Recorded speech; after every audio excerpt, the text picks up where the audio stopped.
மகா இரக்கமுள்ள பிதாவே, வானத்திலும் பூமியிலும் சகல அதிகாரமும் படைத்த எங்கள் தெய்வமே, உம்முடைய நாமத்தை நாங்கள் உயர்த்துகிறோம். நீர் நல்லவரும் மன்னிக்கிறவரும் தம்மை நோக்கி கூப்பிடுகிற யாவர் மேலும் கிருபை மிகுந்த தெய்வருமாக இருக்கிறேன். உம்முடைய நாமத்தை நாங்கள் உயர்த்துகிறோம். இந்த காலவேளையிலே எங்களோடு கூட பேசுங்க. அன்றைக்கு அப்பத்தை பெற்று ஜனங்களுக்கு கொடுத்த போது அவர்கள் திருப்தியாய் போனார்கள் என்று பார்க்கிறோமே. இந்த காலவேளையிலே இந்த வசனத்தை கேட்கிற உம்முடைய பிள்ளைகளுக்கு ஒரு திருப்தியை கத்த தரும்படியாக உம்முடைய வானத்து மன்னமாகிய இந்த வேத வசனங்களை பெற்று தாரும். வசனத்தை பேசுகிற அடியனை மறைத்து கொள்ளும். வசனத்தை பொறுக்கி போட காத்து கொண்டிருக்கிற பொல்லாத பிசாசின் கிரியைகளை இயேசுவின் நாமத்தில் நாங்கள் மேற்கொள்ளுகிறோம். நீர் மகிமைப்படுவீராக, இயேசுவின் நாமத்தில் பிதாவே, ஆமென். எரேமியா 33ஆம் அதிகாரம் 3ஆம் வசனத்தை வாசிக்கலாம். என்னை நோக்கி கூப்பிடு, அப்பொழுது நான் உனக்கு உத்தரவு கொடுத்து நீ அறியாததும் உனக்கு எட்டாததுமான பெரிய காரியங்களை உனக்கு அறிவிப்பேன். இந்த மாதத்திலே தேவன் நமக்கு கொடுத்த வாக்குத்தத்தம், இந்த 2014ஆம் ஆண்டு டிசம்பர் மாதம் நமக்கு ஆண்டவர் கொடுத்திருக்கிற வாக்குத்தத்தம், என்னை நோக்கி கூப்பிடு. என்ன சொல்லுவாராம்? அப்பொழுது நான் அப்படின்னா நான் பதில் கொடுத்து, நீ எப்பொழுதெல்லாம் என்னை நோக்கி கூப்பிடுகிறாயோ அப்பொழுது நான் உனக்கு பதில் கொடுக்கிற தேவனாக இருக்கிறேன். எப்படி பதில் கொடுப்பேன்? உன் வாழ்க்கையில நீ அறிந்து கொள்ள முடியாத காரியங்களை அறிந்து கொள்ளும்படியாக, உனக்கு எட்டாத உயரத்தில் இருக்கிற காரியங்களை நீ பெற்றுக்கொள்ளும்படியாக நான் உனக்கு உத்தரவு கொடுப்பேன் என்று ஆண்டவர் சொல்லுகிறார். இந்த ஆண்டில் ஜனவரி மாதம் வாக்குத்தத்தங்களை பற்றி கொண்டு, விடிய காலத்தில் கர்த்தருடைய மகிமையை காண்பீர்கள் என்கிற வாக்குத்தத்தத்தை பற்றி கொண்டு, காலையில் ஜெபம் பண்ணி கர்த்தருடைய மகிமையினால இந்த ஆண்டு முழுவதும் நிரம்பணும்னு ஆரம்பிச்சிங்க. ஆனால் வாழ்க்கையில் வந்த ஏற்ற தாழ்வுகள், தோல்விகள், பலவீனங்கள், சுகவீனங்கள், குழப்பங்கள், போராட்டங்கள், தேவைகள் இதெல்லாம் அதிகமாகும் போது, வந்து போகும்போது உடைய வாழ்க்கையில ஏன் இதெல்லாம் நடக்கிறது என்று புரிந்து கொள்ள முடியாத, அறிந்து கொள்ள முடியாத மறைவான காரியங்கள் பல நடந்திருக்கலாம். ஏன் என்னுடைய வாழ்க்கையில் இப்படியெல்லாம் நடக்கிறது என்று உங்களுக்குள்ளே சந்தேகங்கள் எழும்பி இருக்கலாம்.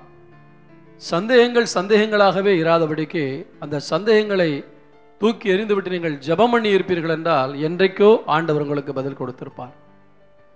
ஜெபிப்பதற்கு பதிலாக நாம் புலம்பலிலேயே நம்முடைய வாழ்க்கையை கடத்தி கொண்டிருக்கிறோம். இந்த காலை வேளையில ஆண்டவர் சொல்லுகிறார், நீங்கள் புலம்புவதை நிறுத்திவிட்டு என்னை நோக்கி கூப்பிடுங்கள். உங்கள் கவனத்தை என் பக்கமாய் திருப்பி, உங்கள் நேரத்தை ஒதுக்கி என் பாதத்தில் அமர்ந்து என் பக்கமாக உங்களுடைய கவனத்தை திருப்பி நீங்கள் அமர்ந்திருந்தால் உங்கள் வாழ்க்கையில் நீங்கள் புரிந்து கொள்ள முடியாத காரியங்கள், ஏனென்று அறிந்து கொள்ள முடியாத காரியங்கள், இதையெல்லாம் நான் உங்களுக்கு அறிவிப்பேன் என்று ஆண்டவர் சொல்லுகிறார். இதுவரை ஒருவேளை அப்படிப்பட்ட ஜெப ஜீவியத்தில் இல்லாவிட்டால் இன்றைக்கு ஒரு தீர்மானம் எடுங்கள். ஆண்டவர் எப்பொழுதுமே நாம் தீர்மானம் எடுத்து அதை நிறைவேற்றுகிறதை ஆண்டவர் எதிர்பார்க்கிறார். எத்தனை பேர் ஆமேன்னு சொல்றீங்க? நான் திரும்பவும் சொல்கிறேன், சபையில வந்து போகிறதுனாலே ஒரு ஆசீர்வாதம் கிடைக்காது. தீர்மானங்கள் எடுத்து தேவனுடைய சமூகத்தில் ஜெபிக்கிற தேவ பிள்ளைகளுடைய வாழ்க்கை உயர்ந்து கொண்டே போகும். அவருடைய உயர்வை யாராலும் தடுக்க முடியாது. உங்கள் உயர்வுக்கு எல்லை இல்லை. வானத்தை தொட்டவங்க யாருமே கிடையாது.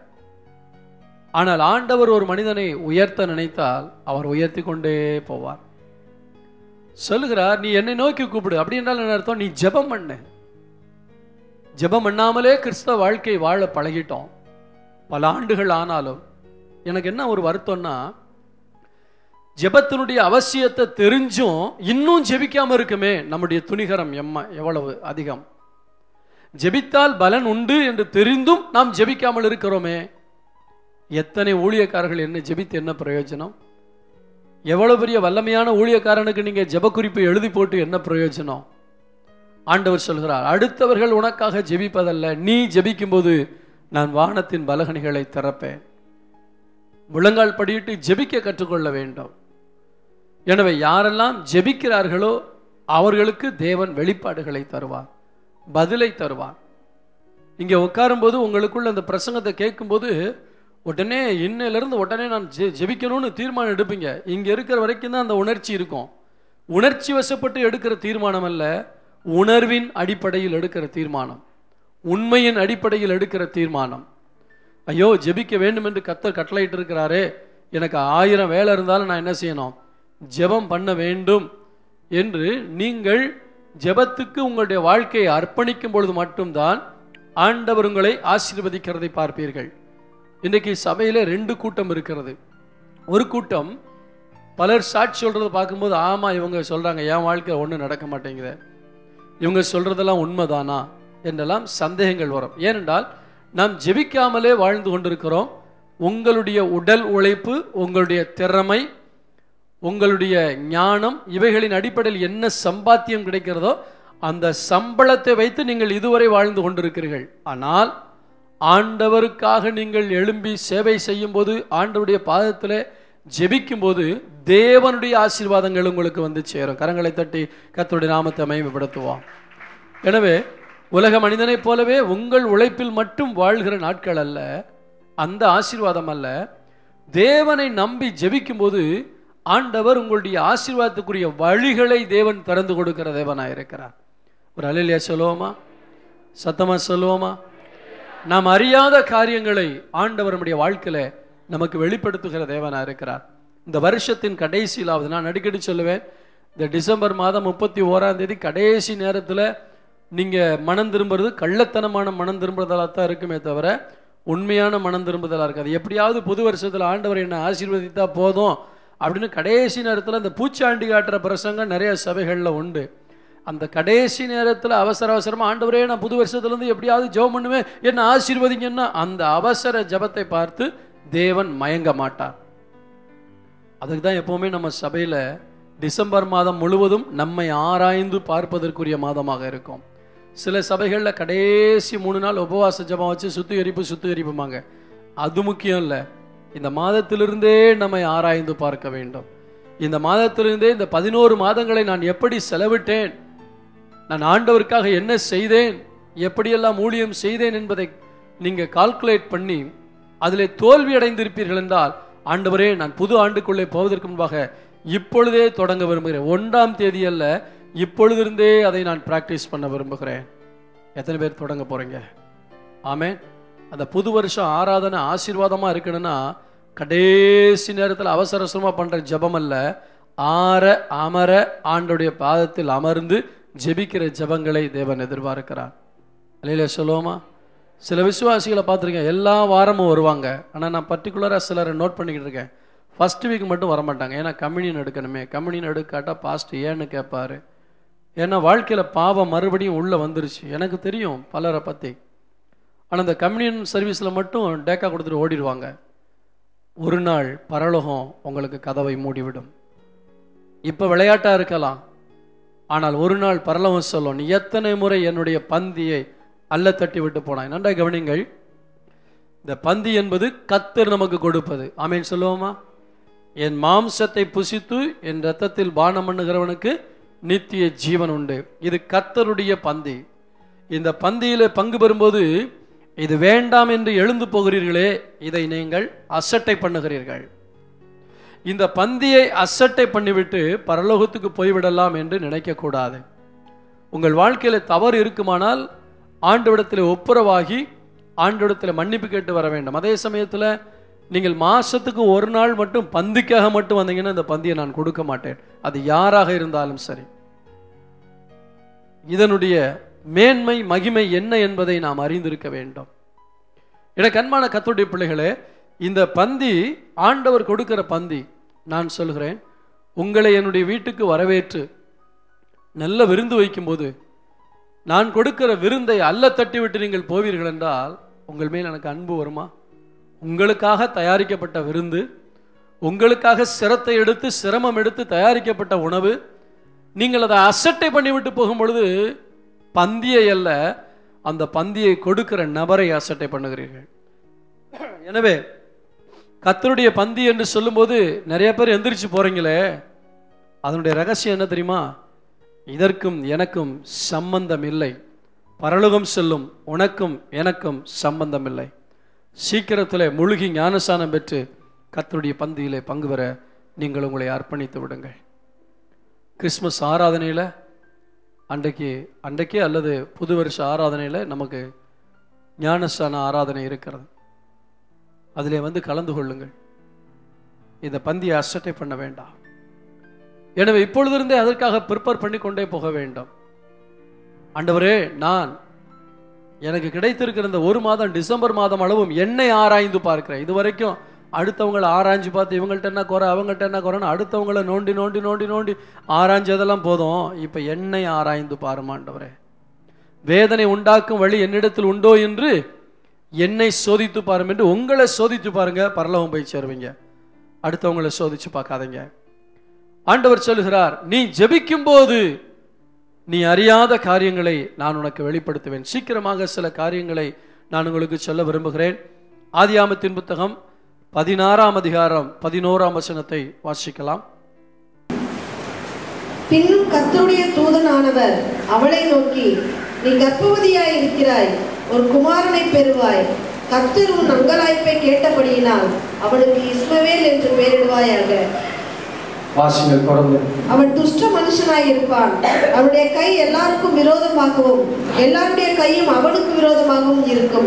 தன் சகோதரர் எல்லாருக்கும் எதிராக குடியிருப்பான் என்றார்.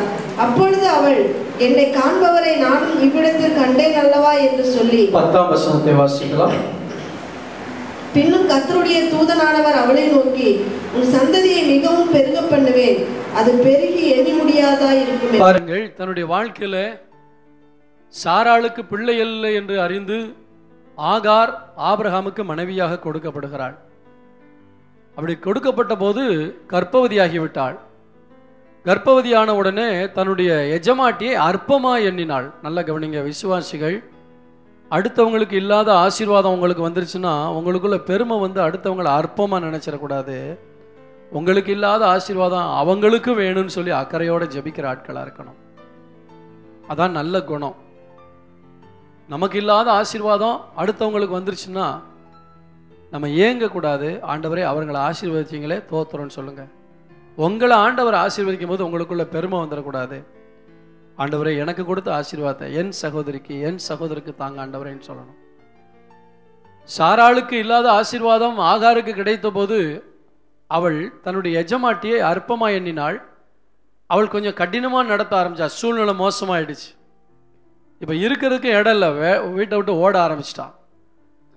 அப்போதான் தூதன் சொல்லுகிறார், ஓடிக்கொண்டிருக்கும் பொழுது இவளுடைய உள்ளம் எப்படி இருந்திருக்கும்?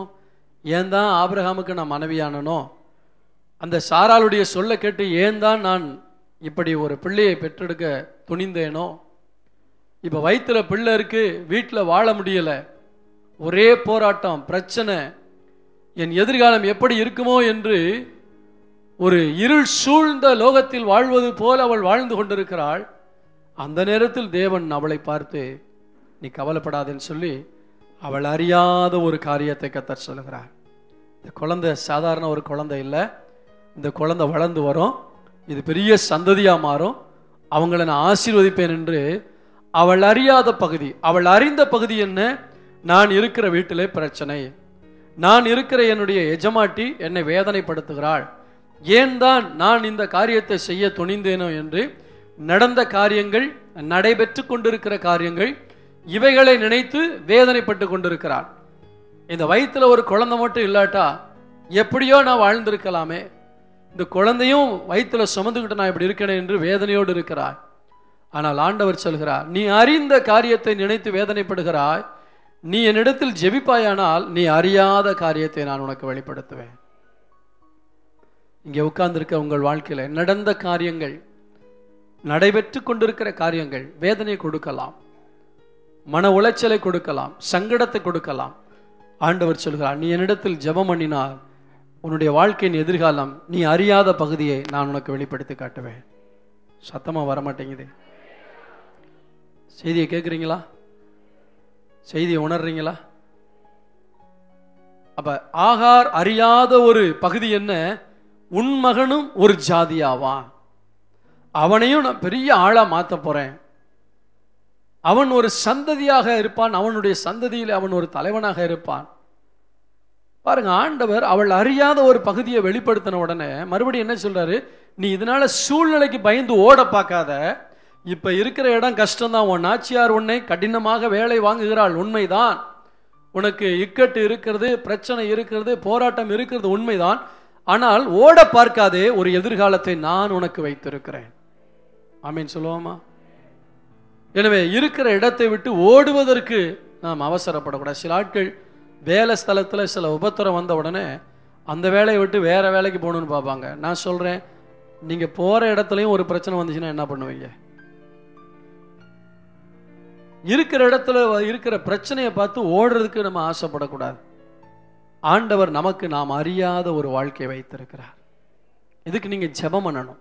ஆமீன் சொல்லுவோமா?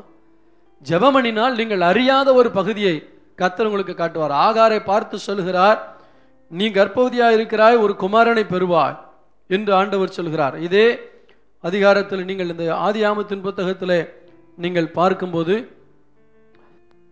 ஆண்டவர் அந்த பிள்ளையோடு இருந்தார் என்று 20ஆம் வசனத்தில் சொல்லப்பட்டிருக்கிறது. தேவன் பிள்ளையுடனே இருந்தார், அவன் வளர்ந்து வனாந்தரத்தில் குடியிருந்து வில்விலத்தையில் வல்லவனானான். அவன் பாரான் வனாந்தரத்தில் குடியிருக்கையில் அவனுடைய தாய் எகிப்து தேசத்தாளாகிய ஒரு பெண்ணை அவனுக்கு விவாகம் பண்ணி வைத்தாள்.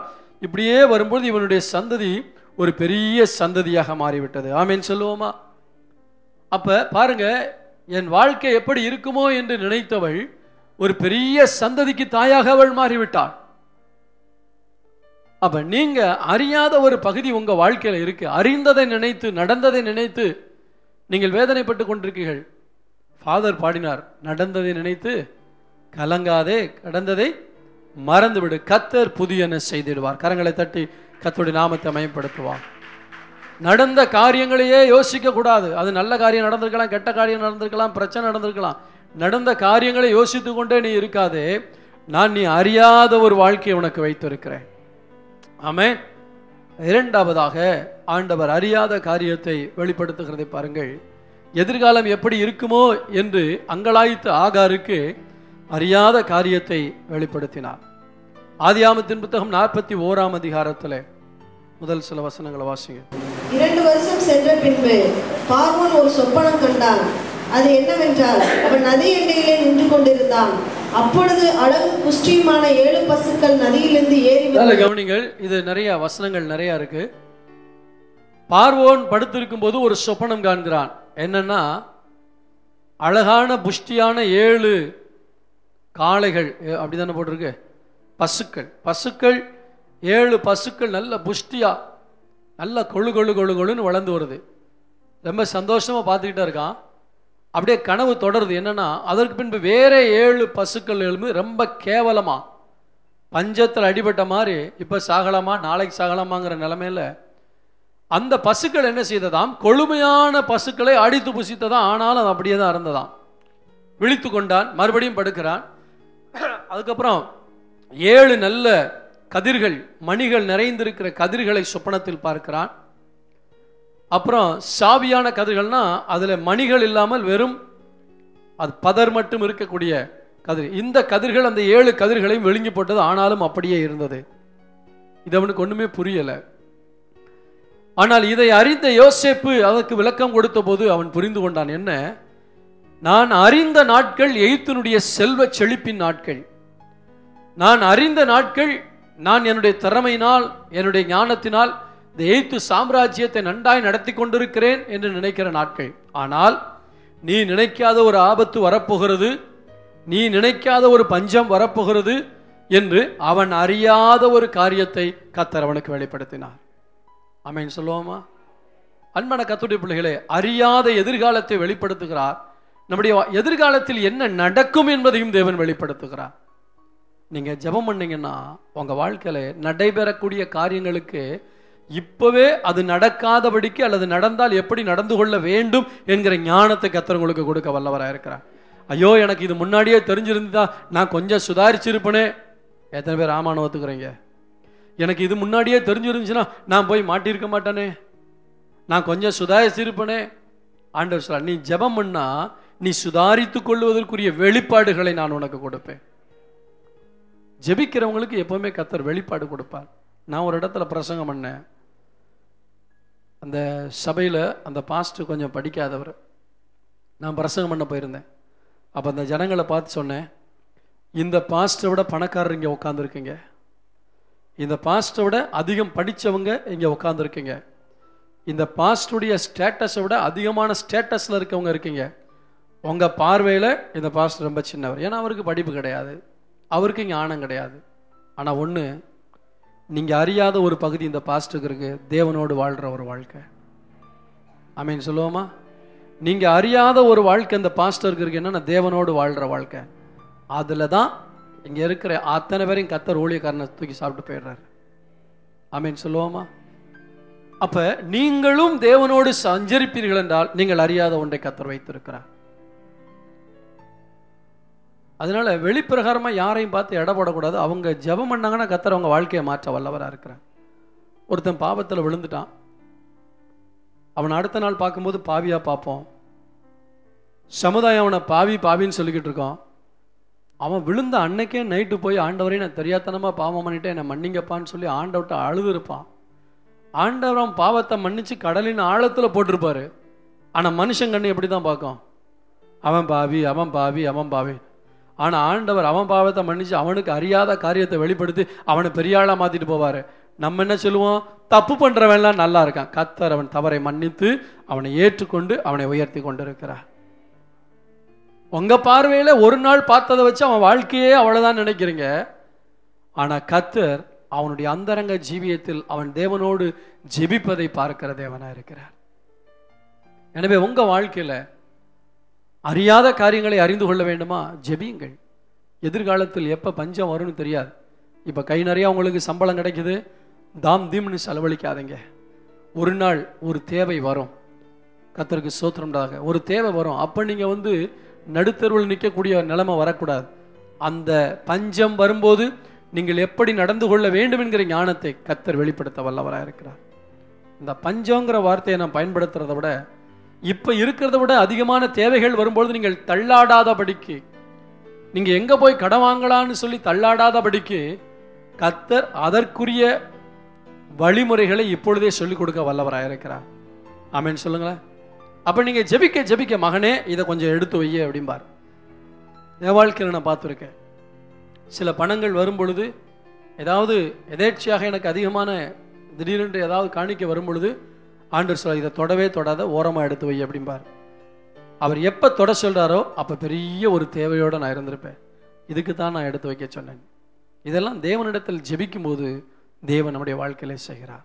எனவே இன்னைக்கு கை நிறைய பணம் வருதுன்னா இன்னைக்கே அதை காலி பண்ணி ஆகணும் அப்படிங்கிற எண்ணம் வரக்கூடாது. இல்லையா சொல்லுவோமா? வர்றதை தாம் தீம் செலவழிச்சிங்கன்னா ஒரு பஞ்சம் வரும்போது ஆண்டவரே எனக்கு பணம் கையில் இல்லை அப்படின்னா ஆண்டவர் சொல்வார், இந்த நாளுக்கும் உனக்கு ஆசீர்வாதமாக இருக்கும்படி தான் நான் கொடுத்தேன், ஆனால் நீ அகலக்கால் வச்சிட்ட, உன் நிலைமைக்கு மிஞ்சி காரியங்களை செய்ய ஆரம்பிச்ச. அப்போ ஆண்டவர் சொல்லுவார், இந்த நிலைமைக்கு இன்றைக்கு இருக்கிற இந்த போராட்டத்துக்கு நான் காரணம் அல்ல மகனே, நீ உன் கையில் ஆசீர்வாதம் வரும்பொழுது அதை எப்படி செலவழிக்க வேண்டும் என்கிற ஞானம் இல்லாமல் செலவழித்தபடியால் இப்படி இருக்கிறார். நீ ஜெபித்திருந்தா நீ அறியாத காரியத்தை உனக்கு வெளிப்படுத்தி இருப்பேன்.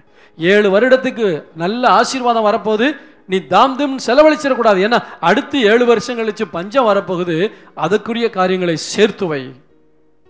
இல்லையா சொல்லுவோமா? கர்த்தர் உங்களுக்கு ஏராளமான பணத்தை கொடுத்தாருன்னா கேளுங்க, ஆண்டவரே எதுக்காக இந்த எக்ஸ்ட்ரா பணத்தை கொடுத்தீங்கன்னு கேளுங்க. அவர் ஒரு நோக்கத்தோடு தான் கொடுத்துருப்பார்.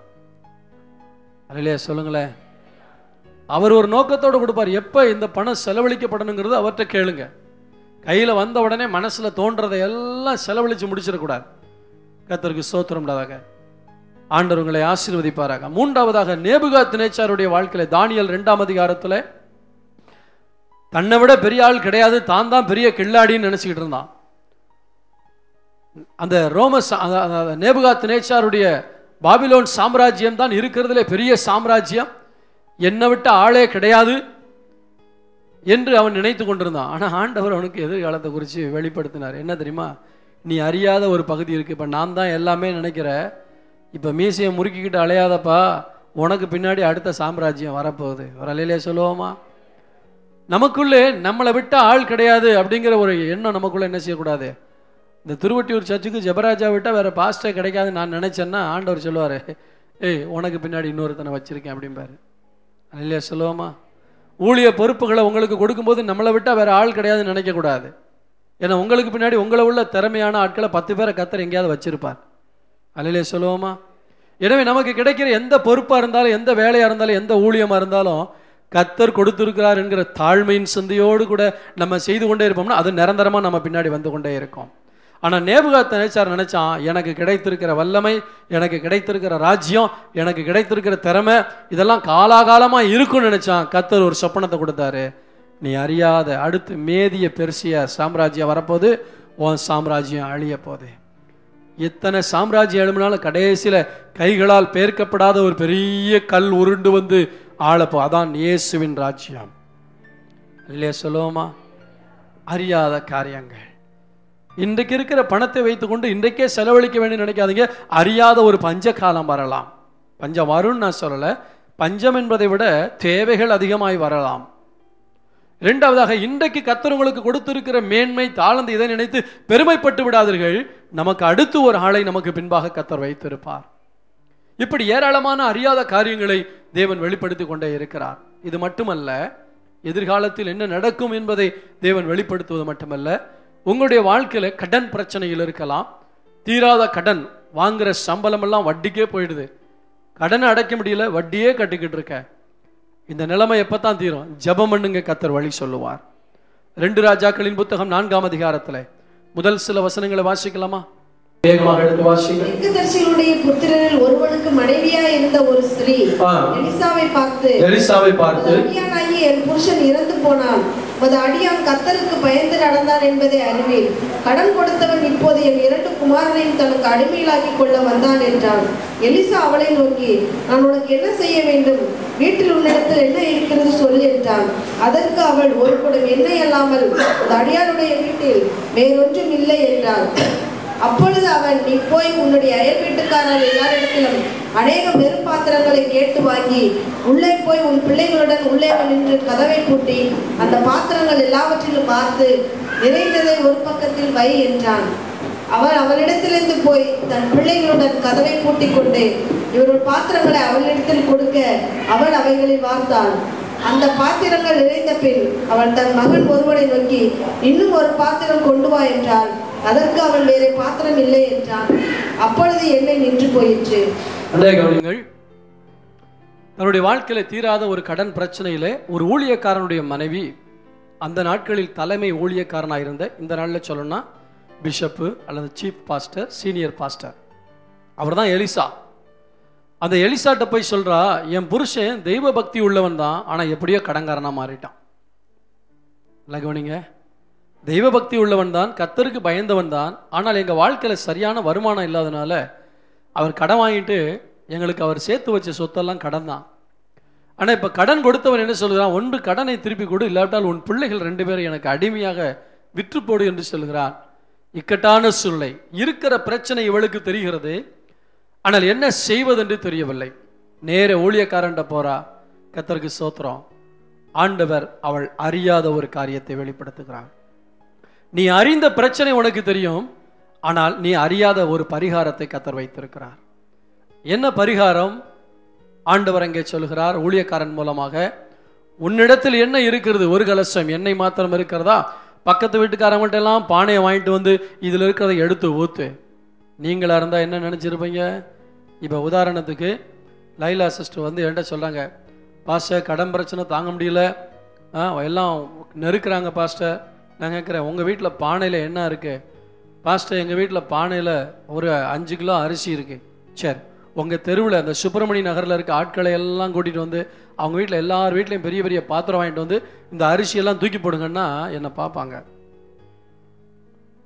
பாஸ்டர் நேற்றுக்கு வரைக்கும் நல்லா தானே இருந்தார், இருக்கிறதே 5 கிலோ அரிசி, எல்லா வீட்லையும் பாத்திரத்தை வாங்கிட்டு இதில் இருக்கிறத தூக்கி போட சொல்லறான்.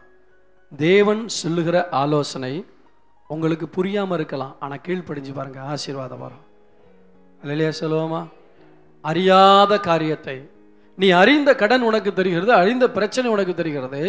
இவள் ஊழியக்காரிடத்தில் வந்து சொல்லுகிறாள், இது ஜெபிப்பதற்கு சமம்தான், ஆனால் அந்த பிரச்சனை தீர்வதற்கு தேவன் தன்னுடைய ஒரு வழியை வைத்திருக்கிறார்.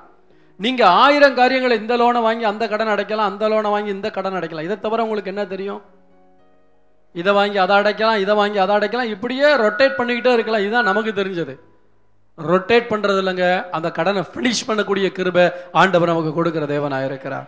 ரைட், நல்ல கவனிங்க. நம்முடைய வாழ்க்கையில் இருக்கிற கடன் பிரச்சனைகளுக்கு தேவன் நாம் அறியாத ஒரு பரிகாரத்தை வைத்திருக்கிறார். எத்தனை பேர் விசுவாசிக்கிறீங்க? ஐயோ, சம்பளம் இவ்வளவுதானே வருது, அரியர்ஸ் இவ்வளவுதானே வருது, இவ்வளவுதானே வருது, அவ்வளவுதானே வருது, இருக்கிறத பார்க்காதீங்க. அதை தேவன் எப்படி பலுகி பெருக பண்ண வல்லவராய் இருக்கிறார் என்பதை பாருங்கள். அந்த வழிகளை என் தேவன் உங்களுக்கு வெளிப்படுத்துவார். அதற்காக ஜெபம் பண்ணுங்க ஆண்டவர்ட்ட. நீ அறியாத காரியத்தை உனக்கு ஆண்டவர் வெளிப்படுத்துவார். அடுத்த ஒரு காரியத்தை நான் உங்களுக்கு சொல்கிறேன். யோவான் 2ஆம் அதிகாரத்தில் கல்யாண வீட்டில் காணா ஒரு திருமணத்தில் திராட்சரசம் குறைவுட்டது. அவங்களுக்கு தெரிஞ்சதெல்லாம் அவமானம் வந்துருங்கிறதான், அவங்களுக்கு அறிஞ்சதெல்லாம் திராட்சரசம் தீந்து போச்சுங்கிறதான். ஆனால் அறியாத ஒன்று, அதை விட ருசியான ஒரு பானம் அங்கே உண்டு என்பது. ஒரு அழிய சொல்லுங்க பார்க்கலாம். ஐயோ, இருக்கிறதெல்லாம் தீந்து போச்சே, இருக்கிற பணமெல்லாம் செலவழிஞ்சிருச்சு, இருக்கிற கிருபையெல்லாம் போயிடுச்சு. நீ ஆண்டவர்ட்ட ஜெபம் பண்ணா புதுசா முன்பு இருந்த கிருபைகளை விட அதிகமான கிருபைகளை கொடுப்பார். முன்பு இருந்த வல்லமையை விட அதிகமான வல்லமையை கொடுப்பார். முன்பு இருந்த ருசியான வாழ்க்கையை விட பின்னாடி ருசியான வாழ்க்கையை கர்த்தர் கொடுப்பார். பாவம் 2 பேர் தான் இங்கே ஆமேன் ஆமேன்னு சொல்லிக்கிட்டே இருக்காங்க. உங்களுக்கெல்லாம் இந்த பிரசங்கம் பிடிக்கலையோ? ஆமேன்னு சொல்லுங்க பார்க்கலாம். ஆண்டவருடைய சமூகத்தில் வந்து ஜெபிக்கும் போது அவங்க என்ன சொன்னாங்க? நேர மரியாள்கிட்ட போனாங்க. இன்னைக்கு ஒரு கூட்டம் இன்னைக்கு யார்கிட்ட தான் போகுது? மரியாள்கிட்ட தான் போய்கிட்டு இருக்கு. அங்க போனா எந்த பதிலும் கிடைக்காது. அந்த அம்மா எங்க தான் டைரக்ட் பண்ணாங்க. அவர் உங்களுக்கு என்ன சொல்லுகிறாரோ அதன்படி செய்யுங்கள்.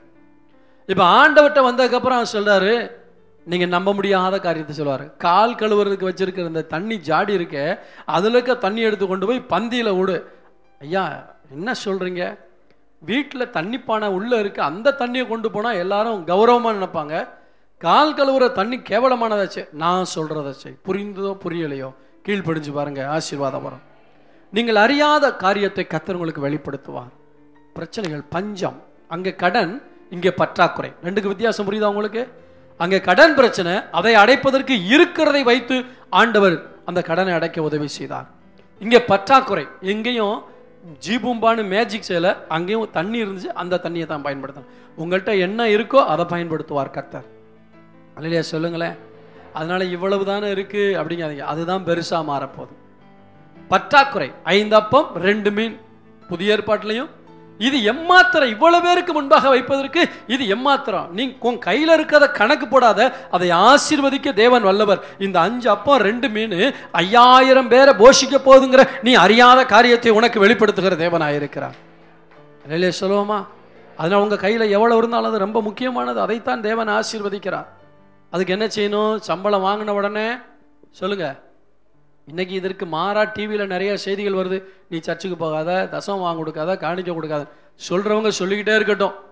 கேட்குறீங்களா? அதுக்கு கீழ்ப்படியாமல் போறவங்க போய்கிட்டே இருக்கட்டும். ஆனால் உங்களுக்கு சொல்றேன், உங்க சம்பளம் வந்த உடனே கர்த்தருடைய பாதத்தில் வச்சு கணவன் மனைவி அதை ஜெபம் பண்ணி கர்த்தருக்கு அதில் 10ல் ஒரு பங்கை எடுத்து வச்சுட்டு நீங்க ஜெபம் பண்ணி வாழ்ந்து பாருங்க, கர்த்தர் உங்களை பலுகி பெருக பண்ணுவார். இன்னைக்கு அநேகருடைய வாழ்க்கையில 10ல் 1 கொடுத்துட்டா எப்படி? அதை கொஞ்சம் குறைச்சி கொடுத்துட்டோம்னா நல்லா இருக்குமே. நீங்க கொஞ்சம் பிடிச்சிங்கன்னா அவர் என்ன செய்வாரு? கொஞ்சம் பிடிப்பார். நீங்க நிறைவா கொடுத்தா நிறைவா கொடுப்பார். என்னுடைய வாழ்க்கையில் நடந்த ஒரு சம்பவத்தை சொல்லுகிறேன். ஒரு நாள் ஒரு புத்தக கடைக்கு போயிருந்தேன். அங்கே எனக்கு முன்பு அறிமுகமான ஒரு ஊழியக்காரர் இருந்தார். அவருடைய கால்களிலே செருப்பு பீந்து போன நிலைமையில பின் போட்டு மாட்டியிருந்தார். அப்பொழுது என் கையில் 200 ரூபா தான் இருக்கு. அந்த செலவுக்கு முற்றிலும் அந்த வாரம் முழுவதும் செலவுக்கு 200 ரூபா தான் இருக்கு. ஆண்டவர் சொன்னார், உன் கையில் இருக்க பணத்தை அவர்கிட்ட கொடு அப்படின்னாரு. எனக்கு கொஞ்சம் ஆட்டம் கண்டுருச்சு. ஏன்னா அந்த வாரத்துக்கு செலவுக்கு அதான் இருக்கு. 100 ரூபாயை கையில் கொடுத்துட்டு, அண்ணே அதை வச்சுங்க, ஒரு நல்ல ஒரு சாதாரண ஒரு செருப்பு வாங்கி போட்டுங்க அப்படின்னு சொல்லிட்டு, அவர் கிராமத்தில் ஊழியம் செய்கிறவர். அவர் அண்ணன் தான் நான் கூப்பிடுவேன். கொடுத்துட்டு வந்துட்டேன். வந்ததுக்கப்புறம் 24 ஹவர்ஸ் ஆகலை, ஒரு சகோதரி வந்து என் கையில் ஒரு கவரை கொடுத்து, பாஸ்டர் இது உங்கள் செலவுக்கு ஆண்டவர் வச்சுக்கிற சொல்லி கொடுக்க சொன்னாருன்னு கொடுத்தாங்க. எடுத்து பார்த்தா 10,000 ரூபா இருந்தது. ஆண்டவரே தோத்துறோன்னு சொன்னேன். ஆண்டவர் என்ன தெரியுமா சொன்னாரு? நீ 200 ரூபாயும் கொடுப்பேன்னு நான் எதிர்பார்த்தேன், நீ 100 ரூபா தான் கொடுத்த அப்படின்னாரு. கொடுக்கிறவங்கள ஒரு நாளும் கர்த்தர் கடங்காரனா மாற்ற மாட்டார். அடுத்த வாரம் கேரள் சர்வீஸ் நடக்கத்தானே போகுது, கொடுக்கத்தானே போறீங்க, கொடுத்து பாருங்க, கர்த்தர் உங்களை ஆசீர்வதிப்பார். அல்லேலூயா. இந்த 5 அப்பம் 2 மீன் எனக்கு வேணும், எனக்கே பத்தாதுன்ட்டுல, எனக்கு இல்லாட்டாலும் பரவாயில்லன்னு கொடுத்தான். அநேகர் சாப்பிட்டு 12 கூடை நிறைய திரும்ப எடுத்தார்கள். ஆமென் சொல்லுவோமா? உன் கையிலிருந்து போறது நஷ்டம் அல்ல, அது உனக்கு அதிக லாபத்தை கொடுக்கக்கூடிய காரியமாக இருக்கிறது. நீ அறியாத காரியம் கையில் இருக்கிறத கர்த்தருக்கு கொடுத்து பாரு, அதுதான் உனக்கு ஆசீர்வாதமா வரப்போகுது. கர்த்தர் அதைத்தான் பலுகி பெருக பண்ண வல்லவராக இருக்கிறார். கர்த்தருக்கு ஸ்தோத்திரம். 2 ராஜாக்களின் புத்தகம் 3ஆம் அதிகாரம் 17ஆம் வசனத்தை வாசிங்க. நிறைய காரியங்களை நான் உங்களுக்கு சொல்ல முடியும். 2 ராஜாக்கள் 3ஆம் அதிகாரம் 17ஆம் வசனம். நீங்கள் காற்றையும் காண மாட்டீர்கள், மழையையும் காண மாட்டீர்கள். ஆனாலும் நீங்களும் உங்கள் ஆடு மாடுகளும் உங்கள் மிருக ஜீவன்கள் குடிக்கும்படிக்கு இந்த பள்ளத்தாக்கு தண்ணீரால் நிரப்பப்படும் என்று கர்த்தர் சொல்லுகிறார். 2 ராஜாக்கள் யுத்தத்துக்கு போகிறார்கள். இஸ்ரவேலின் ராஜாவும் யூதாவின் ராஜாவும் ஏதோமின் ராஜா 3 ராஜாக்கள் போகிறார்கள். வனாந்தரத்தில் மிருக ஜீவன்களுக்கும் இவர்களுக்கும் குடிக்க தண்ணீர் இல்லாத ஒரு சூழ்நிலை வந்துவிட்டது. இப்பொழுது அவர்களுக்குள்ளே பயம், இப்படியே போனால் எதிரிகளிடத்திலே மடிந்து போவோம் அல்லது தண்ணீர் தாகத்திலே வறண்டு போவோம், பலன் இருக்காது, எதிரிகள் நம்மை ஈஸியாக மேற்கொண்டு விடுவார்கள் என்கிற பயம், மடிந்து விடுவோமோ என்கிற பயம், வாழ்க்கை இத்தோடு முடிந்து விடுமோ என்கிற பயம். இன்னைக்கு அநேகருக்கு என்ன, என் வாழ்க்கை இதோட முடிஞ்சிருமோ அப்படிங்கிற பயம். ஆனால் அவர்கள் அறிந்த காரியம், தண்ணீர் இல்லாவிட்டால் செத்து போய்விடுவேன். நெகட்டிவான ரிசல்ட் மட்டும்தான் தெரியும். ஆனா ஆண்டவர்ட்ட ஜெபம் பண்ணா பாசிட்டிவான ஒரு ரிசல்ட்டை கர்த்தர் வைத்திருக்கிறார். ஒரு அல்லேலூயா சொல்லுங்க பார்க்கலாம். ஆண்டவர்ட்ட என்னை நோக்கி கூப்பிடு. நீ ஆண்டவர்ட்ட ஜெபிக்கும் போது உன் சிந்தையில நெகட்டிவான காரியங்கள் தான் நிறைய இருக்கு. இது இல்லாட்டி கடங்கார இழுத்து போயிடுவான், அது ஆயிடும், இது ஆயிடும், அப்படி ஆயிடும், இப்படி ஆயிடும். ஆண்டவர் சொல்றார் எப்படி ஆகாது. ஆண்டவர் சொல்றார் மழையை பார்க்க மாட்டேன், காற்றை பார்க்க மாட்டார். அதாவது அறிகுறியே இருக்காது, ஆனா அற்புதம் நடக்கும். அல்லேலூயா சொல்லுங்களேன் சத்தமா. உங்க வாழ்க்கையில இப்படிப்பட்ட சூழ்நிலை இருக்குமானால் நீங்க ஜெபம் பண்ணுங்க, ஆண்டவர் உங்களுக்கு அற்புதம் செய்வார். இங்க பாருங்க, கையில இருக்கிறத வச்சு ஆசீர்வதிக்கல, செத்து விடுவோங்கிற சூழ்நிலையில கூட ஆண்டவர் என்ன செய்யறாரு, உன்னிடத்தில் ஒன்றும் இல்லாவிட்டாலும் நான் உன்னை கைவிடுகிற தெய்வம் அல்ல, உன்னை ஆசீர்வதிக்கிற தெய்வம். இருக்கும்போது அதை வச்சு தான் ஆசீர்வதிப்பேன். ஆனா ஒண்ணுமே இல்லையா, அதே நிலைமையில உன்னை விட்டு விடுகிற தெய்வம் அல்ல, உன்னை ஆசீர்வதிக்கிற தெய்வம். என்ன நடந்தது? காற்று அடிக்காது, மழை பெய்யாது, ஆனால் நீங்களும் உங்கள் மிருக ஜீவன்களும் குடிக்கும்படிக்கு தண்ணீர் உண்டாகும். அதுக்கு நீங்க என்ன செய்யணும், விசுவாசத்துல ஒரு செயலை செய்ய வேண்டும். இந்த பள்ளத்தாக்கு முழுவதும் என்ன செய்யுங்க, பள்ளத்தை வாய்க்கால வெட்டுங்க.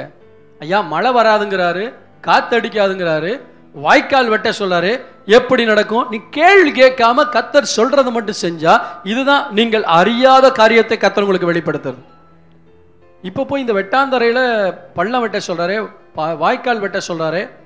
அந்த ஜனங்கள் கேள்வி கேட்கவில்லை, ஊழியக்காரன் மூலமாய் வந்த ஆலோசனையை அவர்கள் அங்கீகரித்தார்கள். ஊழியக்காரன் சில நேரத்தில் உங்களுக்கு சொல்ற ஆலோசனை விகற்பமா தெரியலாம், வேண்டாததா தெரியலாம், வேடிக்கையா தெரியலாம். அதுல தான் கர்த்தர் விஷயத்தையே வைத்திருக்கிறார். ஆமென். எனவே இவர்கள் அந்த ஊழியக்காரனுடைய வார்த்தையை மதித்து நம்பி வாய்க்காலை வெட்டினார்கள். அந்த பள்ளத்தாக்கு முழுசும் தண்ணீரால நிறைஞ்சது. அதுல இன்னொரு அற்புதம் தெரியுமா? சூரிய வெளிச்சம் பட்ட உடனே அந்த தண்ணீர் ரத்தம் மாதிரி தெரிஞ்சதான். எதிரிகள் அவங்க ஒருத்தன் அடிச்சு செத்து போயிட்டான்டா, ரத்தம் நிறைய ஓடுது, வா போய் அவனை மேற்கொள்ளலான்னு வந்தப்ப இவர்கள் அவர்களை மேற்கொண்டார்கள். ஒரே கல்ல 2 மாங்காய். இல்லையே சொல்லுவோமா? இப்படி நடக்கும்னு அவங்களுக்கு தெரியாது. அந்த தெரியாத காரியத்தை கர்த்தர் அறிவித்தார். இதெல்லாம் அறியாத காரியங்களை கர்த்தர் வெளிப்படுத்தி கொண்டே இருக்கா. எட்டாத உயரத்தை பேசுறதுக்கு எனக்கு நேரம் இல்லை. அடுத்த வாரத்தில் நம்ம தியானிக்க போகிறோம். இன்னும் ஒரு சில காரியங்களை மட்டும் நான் சொல்லி முடிக்க விரும்புகிறேன். கர்த்தருக்கு ஸ்தோத்திரம். அப்போஸ்தலர் நடபடிகள் இதே காரியத்தை நீங்கள் பார்க்கும் பொழுது 2 ராஜாக்கள் 7ஆம் அதிகாரத்தில் பஞ்சம் தலைவிரித்து ஆடுகிறது, பிள்ளையை சமைத்து சாப்பிடுகிறார்கள். அப்படிப்பட்ட நேரத்தில் புலம்பும் போது அங்கே எலிசா சொல்றான், நாளைக்கு இந்நேரத்தில் 1 மரக்கால் கோதுமா 1 சேக்காலுக்கு விற்கப்படும். ஒரு இல்லையே சொல்லுவோமா?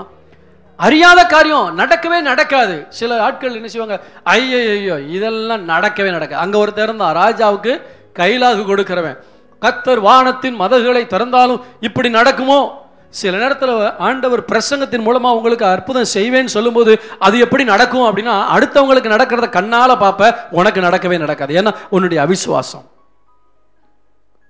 அதை விசுவாசிக்க வேண்டும். விசுவாசித்தார்கள். அதே போல மறுநாளிலே நடந்தது. ஏன்னா இப்படி நடக்கும்னு ஆண்டவருக்கு தெரியும். நீங்கள் அறியாத காரியத்தை சொல்லும் போது அதை நம்ப கற்றுக்கொள்ள வேண்டும். பேதுருட்ட வரி கட்டணும்னு சொல்றாங்க. வரி கட்டுறதுக்கு பணம் இல்லை. ஆண்டவர்கிட்ட வந்தா இவனுக்கு தெரியும் ஆண்டவர் கையில பணம் இல்லைன்னு. ஆமென். உண்மைதானா? இயேசு கிறிஸ்து இந்த பூமியில வாழ்ந்த போது, மனிதனா வாழ்ந்த போது அவர் கையில பணமே வச்சுக்கிறல. அவரு ஒரு காசை காண்பீங்கன்னு அடுத்தவங்கள்ட்ட தான் வாங்கி இது மேலெழுத்தும் சொருபமும் யாருடையதுன்னு கேட்டார். அப்படிப்பட்ட சூழ்நிலையில் கையில் பணம் இல்லை. இவனுக்கு தெரியும் நம்ம எஜமானும் ஓட்டாண்டியா இருக்காரு, நம்மளும் ஓட்டாண்டியா இருக்கோம். இப்போ வரி கட்ட சொல்றாங்களே, எங்க போறது? பின்பற்றுகிற எஜமான் யாருன்னு நினைச்சிட்டாரு? ஓட்டாண்டின்னு நினைச்சிட்டாரு. அவர்கிட்ட ஒண்ணுமே இல்லைன்னு. இவன் பேசுறதுக்கு முன்னாடி, அதாவது உனக்கு அறிந்தது எஜமான்ட்ட காசு இல்லை, இருக்கிற சீஷர்கள்லாம் எல்லாத்தையும் விட்டுட்டு வந்துட்டாங்க, யார் கையிலுமே காசு இல்லை, ஆனால் டேக்ஸ் கட்டி ஆகணும், பணம் இல்லை. வந்த உடனே ஆண்டவர் சொல்றாரு, நீ அறிந்தது இதுதான், நீ அறியாதது என்ன? போய் ஒரு மீனை பிடி, வேலை செய். வீட்டில் சோம்பேறித்தனமா உட்காந்துக்கிட்டு அற்புதம் நடக்கணும் அற்புதம் நடக்கணும்னா அற்புதம் நடக்காது. வேலை செய்யணும். ஆமீன் சொல்லுவோமா? ஒரு மீனை பிடி, அது வாயில ஒரு வெள்ளி பணத்தை காண்பாய். அதை எடுத்து உனக்காகவும் எனக்காகவும் நீ வரியை செலுத்து. தெய்வ பிள்ளையே, நீங்க வேலை செய்யாம வீட்டில் உட்காந்துக்கிட்டு அற்புதம் நடக்கணும் அற்புதம் நடக்கணும்னா நடக்காது. வேலை செய்யுங்க. திருடுறது, பொய் சொல்றது, கொள்ளையடிக்கிறது, இதை தவிர எந்த வேலையும் கேவலம் கிடையாது. கரங்களை தட்டி கர்த்தருடைய நாமத்தை மையப்படுத்துவோமா? திருடுறது, பொய் சொல்றதை தவிர நீங்க என்ன வேலை செஞ்சாலும் அது உடல் உழைப்பு, கௌரவமானது. ஏன்னா நீங்க உழைக்கிறீங்க, அந்த உழைப்புக்கு கண்டிப்பா பலன் உண்டு. ஆண்டவர் இப்படியெல்லாம் தேவைகள் வரும்போது, ஆபத்தில் எதிர்காலம் எப்படி இருக்குமோ என்று பயந்து ஆகாருக்கு அறியாத காரியங்களை வெளிப்படுத்தினார். பஞ்சம், தேவைகள், பற்றாக்குறை இப்படியெல்லாம் வரும் பொழுதும் ஆண்டவர் அற்புதம் செய்து இதெல்லாம் நடக்கும் என்று அவர்கள் அறியாத காரியத்தை ஆண்டவர் வெளிப்படுத்தினார். அப்போஸ்தலர் 23ஆம் அதிகாரம் 10-11 வசனத்தை வாசிங்க. மிகுந்த கலகம் உண்டான போது பவுல் அவர்களால் வீருண்டு போவேன் என்று சேனாதிபதி பயந்து போர்ச்சேவகர் போய் அவனை அவர்கள் நடுவிலிருந்து இழுத்து கோட்டைக்கு கொண்டு போகும்படி கட்டளையிட்டான். அன்று ராத்திரியிலே கர்த்தர் பவுலின் அருகே நின்று, பவுலை திடன்கொள், நீ என்னை குறித்து எருசலேமிலே சாட்சி கொடுத்தது போல ரோமாவிலும் சாட்சி கொடுக்க வேண்டும் என்று. நல்ல கவனிங்கள். பவுலுடைய வாழ்க்கையிலே ஊழியத்து நிமித்தமாக பல உபத்திரவங்கள் வந்தது, பல போராட்டங்கள் வந்தது. ரோமா வரைக்கும் கொண்டு போக வேண்டும் என்று சொன்ன உடனே இவனுக்கு பயம். ஏனென்றால் அந்த நாட்களில் உள்ள பெரிய வல்லரசு ரோம பேரரசு. அங்கே போய்விட்டால் தான் உயிரோடு காக்கப்பட முடியுமா என்கிற நிலை. பயந்து கொண்டிருக்கிறார். என்ன நடக்குமோ என்று தெரியாது. ரோமாவரி சிறைச்சாலை மிக கொடுமையான சிறைச்சாலை. அங்கே போவதற்கு பயம். ஆனால் ஆண்டவர் சொல்கிறார், நீ அங்கே போக பயப்படாதே. ஏன்னா எப்படி இங்கே எருசலேமில் என்னை குறித்து சாட்சி சொன்னாயோ, அதே போல நீ அங்கே சாட்சி சொல்ல வேண்டும் என்று அவன் அறியாத ஒரு வாழ்க்கை கர்த்தர் காண்பிக்கிறார். அல்லேலூயா சொல்லுவோமா? சில இடங்களுக்கு போறதுக்கு நீங்க பயந்து கொண்டிருக்கலாம். சில வேலைகள்ல ஜாயின் பண்றதுக்கு நீங்க பயந்து கொண்டிருக்கலாம். ஐயோ என்ன ஆகுமோ ஏதாகுமோன்னு. கர்த்தர் சொல்கிறார், இந்த இருந்த இடத்தில் எப்படி சாட்சியா இருந்தாயோ அதே போல நீ அங்கேயும் சாட்சியாய் வாழ முடியும். அல்லேலூயா சொல்லுவோமா? அல்லேலூயா. பாஸ்டர் இப்படியெல்லாம் பிரசங்கம் பண்ணிட்டாரு, அதனால டிரான்ஸ்ஃபர் வந்தாலும் பரவாயில்லன்னு நினைக்காதீங்க. டிரான்ஸ்ஃபர் வர்றதுக்கு நான் ஜெபம் பண்ணவே மாட்டேன். ஏன்னா இங்கே விட்டு போயிடப்படாது. அல்லேலூயா சொல்லுவோமா? டிபார்ட்மெண்ட் மாறலாம், ஒரு டிபார்ட்மெண்ட் இன்னொரு டிபார்ட்மெண்ட்டுக்கு போடலாம். பயப்படாதீங்க, கர்த்தர் உங்களோட இருக்கிறார். அதாவது என்ன அர்த்தம்? அவத்தான ஆட்களாச்சே, இவங்களோட எப்படி வேலை செய்யறது, அவங்களோட எப்படி செய்யறது, எதை பற்றியும் கவலைப்படாதீங்க. அறியாத பகுதி என்ன தெரியுமா? கர்த்தர் சொல்கிறார், நீ எங்கே போனாலும் எனக்கு சாட்சியாக தான் இருப்ப. வேற வீடு வேற ஏரியாவில் குடி போகலாம், அந்த அட்மாஸ்பியர் எப்படி இருக்குமோ கவலைப்படாதீங்க. நீங்கள் இருக்கிற இடத்துல எப்படி சாட்சியாக இருந்தீங்களோ அப்படி தான் அங்கேயும் இருப்பீங்க. ஆண்டவர் எங்கே போனாலும் நம்ம கூட தான் இருப்பேன்னு வாக்கு பண்ணியிருக்கிறார். அல்லேலூயா. கடைசியாக ஒரு வசனத்தை வாசிக்கலாம். யோவான் 9ஆம் அதிகாரம் 1-2 வசனங்களை வாசிங்க பார்க்கலாம். யோவான் 9ஆம் அதிகாரம் 1-2 வசனங்களை வாசிக்கலாம். அவன் அப்புறம் போகையில் பிறவி குருடனாகிய ஒரு மனுஷனை கண்டார். அப்பொழுது அவருடைய சீஷர்கள் அவரை நோக்கி, ரபி, இவன் குருடனாய் பிறந்தது யார் செய்த பாவம்? இவன் செய்த பாவமோ இவனை பெற்றவர்கள் செய்த பாவமோ என்று கேட்டார்கள். இயேசு பிரயுத்தரமாக, அது இவன் செய்த பாவம் அல்ல, இவனை பெற்றவர்கள் செய்த பாவம் அல்ல, தேவனுடைய கிரியைகள் இவனிடத்தில் வெளிப்படும் பொருட்டு இப்படி பிறந்தான். ஆமென் சொல்லுவோமா? சில நேரத்தில் நம்முடைய வாழ்க்கையில் நம்ம புரிந்து கொள்ள முடியாத சில குறைபாடுகள் இருக்கலாம், அல்லது குறைகள் இருக்கலாம். மற்றவங்களாம் நம்மளை பார்த்து இவன் என்ன பாவம் பண்ணானோ அப்படின்னு சொல்லும்போது நமக்கும் வருத்தமாக தான் இருக்கும். ஆனால் ஆண்டவர் சொல்லார், உன் வாழ்க்கையில் நடைபெறுகிற காரியங்கள் உன்னால் புரிந்து கொள்ளாமல் இருக்கலாம், ஆனால் இவைகள் தேவன் மகிமைப்படுவதற்காக. ஆமென் சொல்லுவோமா? உங்கள் வாழ்க்கையில் நடந்த காரியங்கள், நடக்கிற காரியங்கள் உங்களால் புரிஞ்சிக்க முடியாமல் இருக்கலாம். அதனுடைய விளைவு என்னங்கிறது உங்களுக்கு அறியாத பகுதியாக இருக்கலாம். எல்லாரும் அறிந்தது இவன் ஏதோ பாவம் பண்ணிட்டான், அதனால தான் கர்த்தர் இந்த குடும்பத்தில் இப்படி தண்டிச்சிட்டாரு அப்படின்ட்டு. நோ நோ நோ, ஆண்டவர் அப்படி பழி வாங்குற தெய்வம் அல்ல. ஆமென் சொல்லுவோமா? ஏதோ ஒரு நோக்கத்துக்காக ஒரு காரியத்தை தேவன் அனுமதிக்கிறார். அங்கே சொல்லப்பட்டிருக்கிறது, இவன் செய்த பாவமும் அல்ல, இவன் பெற்றோர் செய்த பாவம் அல்ல, தேவனுடைய மகிமை இவனுடைய வாழ்க்கையில் வெளிப்பட போகிறது. அல்லையா சொல்லுவோமா? உங்கள் வாழ்க்கையில சில நஷ்டங்கள், சில குறைகள், சில குறைபாடுகள், இதெல்லாம் எதுக்கு தெரியுமா? இதில் ஒரு பெரிய அற்புதத்தை செய்து அவர் நாமத்தை மகிமைப்படுத்த போகிறார். எனவே இந்த குறைபாடுகளையே நினைச்சு ஏங்கிக்கிட்டு வாழாதீங்க. கர்த்தர் இதிலும் பெரிதான காரியங்களை செய்ய வல்லவராக இருக்கிறார். நம்ம முழங்கால் படியிட்டு ஆண்டவரிடத்தில் ஜெபிக்க போகிறோம். ஆண்டவர் எட்டாத உயரமான காரியங்களை என்ன என்பதை அடுத்த வாரத்தில் தியானிக்க போகிறோம். இந்த வாரத்தில் கர்த்தர் நம்மோடு கூட பேசினார். அறியாத காரியங்களை ஆண்டவர் நமக்கு வெளிப்படுத்துவார். தேவ பிள்ளையே, நீ ஜெபிக்கும் போது தான் இது நடக்கிறது என்பதை ஒரு நாளும் மறந்து போய்விடக்கூடாது. எல்லாம் கரங்களை உயர்த்தி, நல்ல சத்தத்தை உயர்த்தி, நல்ல ஒரு சுறுசுறுப்போடு கூட ஒரு ஜெபம் பண்ணுவோம். ஆண்டவரே, நான் அதிகமாக ஜெபிக்க எனக்கு கிருபை தாங்கப்பா. ஜெபிக்காமலே ஆசீர்வாதத்தை பெற்றுக்கொள்ளணும்னு நினைக்கிறேன். ஜெபிக்காமலே குழப்பத்தோடு வாழ்ந்து கொண்டு இருக்கிறேன். நான் அறிந்த பிரச்சனையை பார்த்துக்கிட்டே வாழ்கிறேன். நான் அறிந்த பற்றாக்குறையை பார்த்துக்கிட்டே வாழ்கிறேன். நான் அறிந்த காரியத்தில் சோர்ந்து போய் வாழ்கிறேன். இதெல்லாம் எனக்கு மன மடிவை தருகிறது, மன உளைச்சலை தருது, மன வேதனையை தருது. ஆனால் நான் ஜெபிக்காமல் இருந்தது போதும். நான் ஜெபித்து ஜெபித்து ஜெபித்து நான் அறியாத காரியங்களை கர்த்தர் எனக்காக வைத்திருக்கிற பதிலை பெற்றுக்கொள்ள எனக்கு கிருபை தாரும் ஆண்டவரே. எல்லாரும் ஜெபம் பண்ணுங்க பார்க்கலாம். ஹல்லேலூயா. நல்ல ஜெபம் பண்ணுங்க. கர்த்தர் ஜெபம் பண்றவங்களை தான் கர்த்தர் ஆசீர்வதிக்கிற தேவனா இருக்கிறார். ஆமென். ஹல்லேலூயா. நீ சோம்பேறியாக வீட்டில் அமர்ந்திருந்தால் அற்புதம் நடக்காது. நீ போ, கடலுக்கு போ, ஒரு மீனை பிடி என்று வேலை செய்ய சொன்ன தேவன். சும்மா இருந்த அற்புதம் நடக்காது. உன் கையில் என்ன இருக்கிறது அதை கொண்டு வா. 5 அப்பமா, 2 மீனா அல்லது சொற்ப எண்ணெயா, இருக்கிறது என்ன, அதை ஆண்டவர் ஆசீர்வதிக்க வல்லவராக இருக்கிறார். ஒன்றுமே இல்லையா, நீ வாய்க்காலை வெட்டு, நான் உன்னை ஆசீர்வதிப்பேன். உன்னுடைய விசுவாசத்தின் செயல்கள் ஏதாவது ஒன்றை கர்த்தருக்கு காட்டிக்கொண்டே இருக்க வேண்டும்.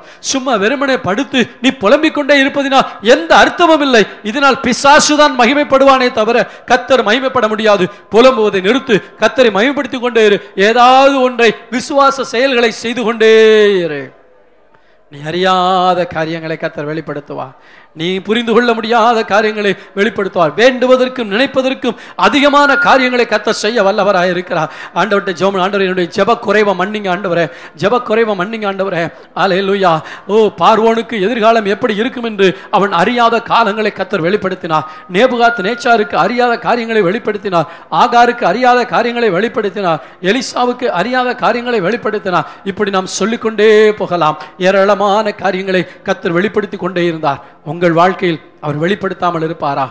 என்னை நோக்கி கூப்பிடு, என்னை நோக்கி கூப்பிடு. கரங்களை உயர்த்தி சொல்லுங்க, ஆண்டவரே நான் நல்லா ஜெபிக்க கிருபை தாங்க ஆண்டவரே. ஹல்லேலூயா. எல்லா ஆசீர்வாதமே இந்த ஜெபத்தில் தான் இருக்கு. நான் ஜெபிக்காம வாழ்க்கையில் தோல்வி அடைந்தது போதும், நஷ்டப்பட்டது போதும் ஆண்டவரே. நான் ஜெபிக்க, மணிக்கணக்காக ஜெபிக்க கிருபை தாரும் என்று ஆண்டவரிடத்தில் கேளுங்க. ஹல்லேலூயா. ஜெபிக்கிறவர்களை கொண்டு கத்த பெரிய காரியங்களை செய்வா. ஜெபிக்கிற குடும்பங்கள் ஆசீர்வதிக்கப்படும். ஓ ஹல்லேலூயா. உன் உடம்பு என்னதான் பிரச்சனையா இருந்தாலும், உன் குடும்பத்தில் என்னதான் போராட்டம் இருந்தாலும், தேவ பிள்ளையை நீ ஜெபம் பண்ணிப்பார், முழங்கால் படியிட்டுப்பார். ஹல்லேலூயா. நீ அந்த பலவீனத்தின் மத்தியில் கொஞ்சம் முழங்கால் படியிட்டா கர்த்தர் பலன் கொடுப்பார். உன் பலவீனத்தில் கர்த்தருடைய பலன் பூரணமாய் விளங்கும். பிசாசு சொல்லுவான், நீ பலவீனம் பலவீனம் பலவீனன்னு. ஆனா அந்த பலவீனத்தில் நீ போய் முழங்கால் படியிட்டு பார், கர்த்தர் உனக்கு அற்புதத்தை செய்வார். நல்ல ஆண்டவரே, இந்த ஆண்டின் கடைசி மாதத்தில் என்னை நோக்கி கூப்பிடு என்று ஒரு கட்டளை எங்களுக்கு கொடுத்திருக்கிறேன். நாங்கள் அறியாத காரியங்களை அறிந்து கொள்ள வேண்டும் என்று வாஞ்சி உள்ளவர்களாக இருக்கிறோமே தவிர நோக்கி கூப்பிடுகிற காரியத்தை செய்யாமல் போய்விட்டோம். எங்களை மன்னிப்பீராக. மீதம் இருக்கிற இந்த 4 வாரங்கள் தொடர்ந்து ஆண்டவரே நம்முடைய பிள்ளைகளுடைய சமூகத்தில் அமர்ந்து நேரம் எடுத்து லீவு போட்டு குடும்பமாக தேவ சமூகத்தில் வந்து அமர்ந்து ஒவ்வொரு நாளும் ஜெபிக்க கிருபைத்தார். தாங்கள் கடந்து போகிற பாதையில் ஆண்டவரே என்னென்ன காரியங்கள் புரிந்து கொள்ள முடியாமல் வேதனைகள், மன உளைச்சல்கள், நஷ்டங்கள் என்றெல்லாம் அவர்கள் வாழ்ந்து கொண்டிருக்கிறார்களோ அதையெல்லாம் அவர்கள் அறிந்து கொள்ளும்படி அறியாத காரியங்களை வெளிப்படுத்துவீராக. ஓ, இதனால் தான் கர்த்தர் எனக்கு இப்படி செய்தாரோ என்று தைரிய நெஞ்சுடையவர்களாய் வாழ கர்த்தர் அனுக்கிரகம் செய்வீராக.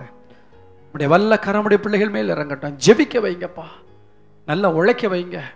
விசுவாசத்தின் செயல்கள் உடைய பிள்ளைகளுக்குள்ளே காணப்படட்டும். பெரிய காரியங்களை செய்யுங்க. இயேசுவின் நாமத்தில் பிதாவே, ஆமென்.